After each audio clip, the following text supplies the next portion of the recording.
आमदार झिशान सिद्दीकी यांना ईमेलद्वारे जीवे मारण्याची धमकी, पोलिसांकडून चौकशी सुरू, सुरक्षेतही वाढ। साखर संकुलातील बैठकीनंतर पुण्यात शरद पवार आणि अजित पवारांमध्ये बैठक, ठाकरे बंधूंच्या युतीच्या चर्चा सुरू असताना पवार काका पुतण्यांमध्ये बैठकांचा धडाका। काही विषय राजकारणापलीकडचे असतात, सगळ्याच गोष्टीत राजकारण आणायचं नसतं, शरद पवारांसोबतच्या बैठकीवर अजित पवारांची प्रतिक्रिया।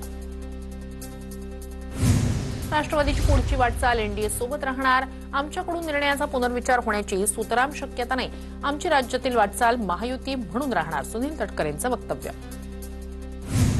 ठाकरे बंधू एकत्र आले तर शुभेच्छा, पवारही एकत्र आले तर आनंदच होईल, हसन मुश्रीफ यांची प्रतिक्रिया। शरद पवार आणि अजित पवार एकत्र आलेलेच आहेत, पण आम्ही शिंदेंसोबत एकत्र येणार नाही, संजय राऊतांचा निशाणा।